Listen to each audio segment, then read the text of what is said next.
It's about 3:30, and the wind was so bad that people were just giving up, trying to ski there. Let's call it a day. So we were waiting for the 3:30, tram. We waited, not very long, for a couple of minutes, but anyway, the tram showed up, and we waited for, the passengers to unload. And I do recall very vividly that one of the ladies got off the tram, and she looked at me and she says, "It's windier than hell, good luck." And I went, great, because I've never been on a tram before.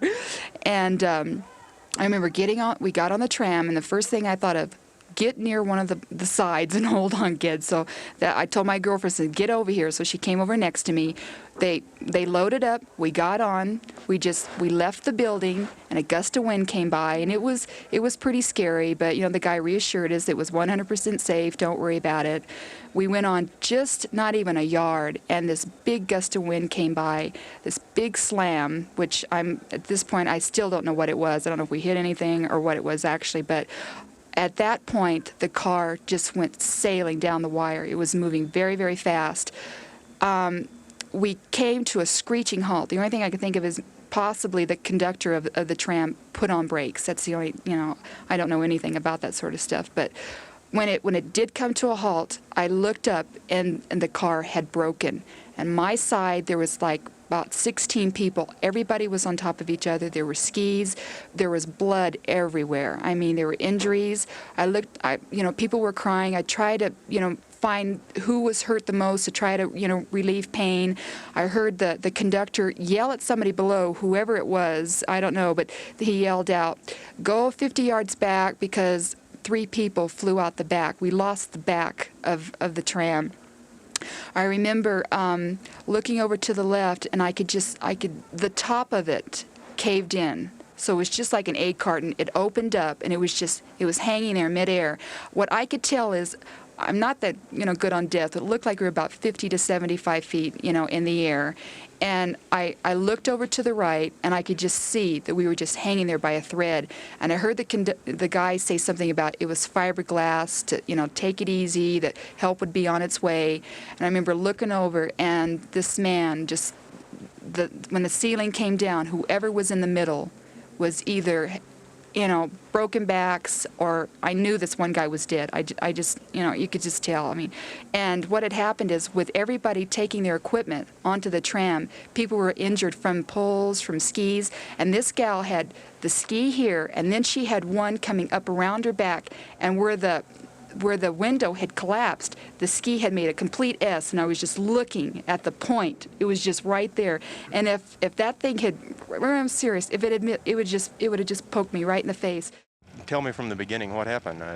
Well, we were going up there, and the operator was saying that there was some, the winds were starting to pick up, and there was some big gusts coming up, and all of a sudden the car came to an instant halt, the fastest it's ever halted before, and it just swang to and fro, back and forth, and we looked over to the right. I looked out the window, and I noticed the right cable had just fallen for the car going in the other direction. It just fell out. So I looked out the back window, and there's a tri-clamp that holds the 3 cables together, and it had broken loose, and one cable had completely fallen. So we knew that the other car had derailed, but somehow we didn't know what the situation was, but we knew that we could tell that one was derailed by the cable. It just had fallen.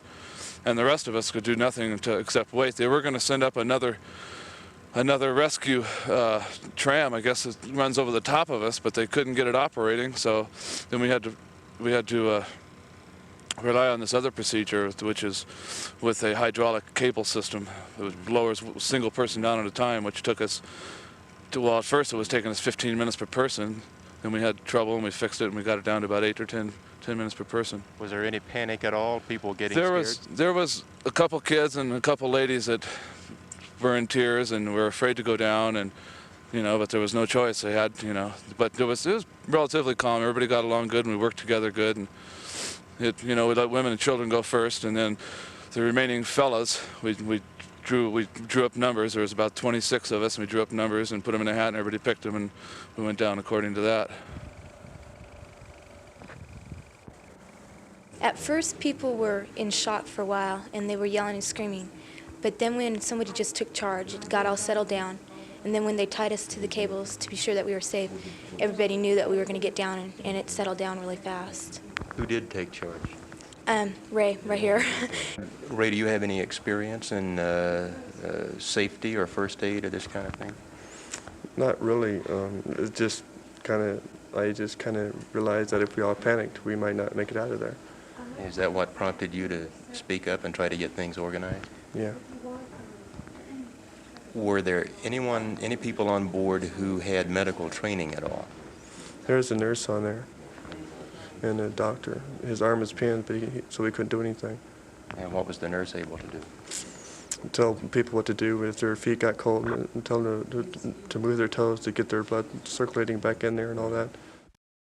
A couple of men, husky men who were not hurt, took charge and threw out the skis and the poles and all the excess material that was falling. And we had the place cleared within a half hour. Today, the outspoken chairman of the board for Squaw Valley Corporation made his first public statement concerning the accident. And true to form, it was worth noting. If Dr. Bittner and these people can't find out what happened, we're going to scrap that tramway. This is never going to happen again. In other words, unless Dr. Bittner can convince me and tell me exactly what happened on Saturday, and even more important, unless he can tell me that and what corrective action can be taken to be sure that this can never happen again, that tramway will never run again in Squaw Valley. What happened? Is it that we ran it in bad weather conditions?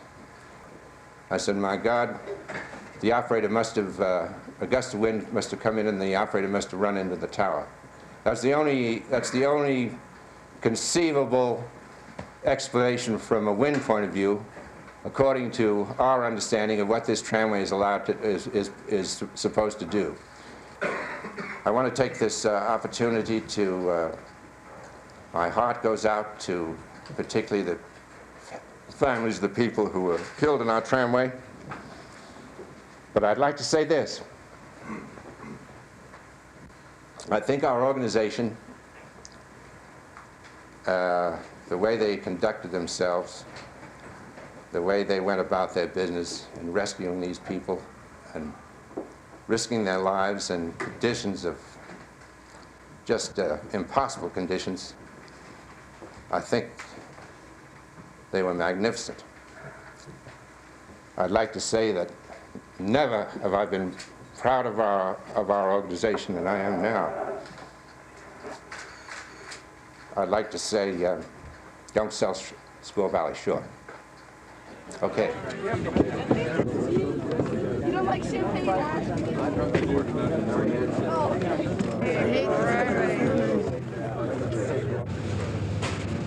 We believe that on the basis of having made mechanical changes as well as additional requirements in the operation of the tramway, including a lower operating speed, including the installation of wind measuring devices which will give earlier warning of possible sudden wind gusts, including the shutting down of the tram anytime wind velocity exceeds 35 miles an hour.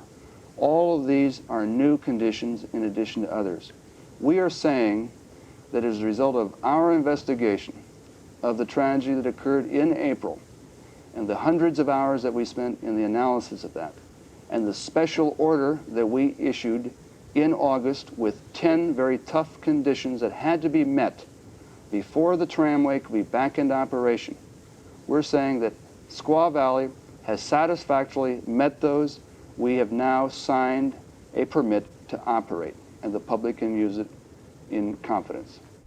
They brought blankets and they had food for everybody. They just really did a good job. But it was just so windy. Truthfully, I can't understand why the tram was running. People were talking about it during I was on the tram and it was, moving this way and that way. And then to have, a tragedy like that. I mean, I don't understand why people have to die before people use their brains. I mean, this is about what's happened. And it's too bad because husbands and wives were killed. We've got little children that we don't even know, if this guy was his mother, father and the mother, it's just really sad, It's too bad.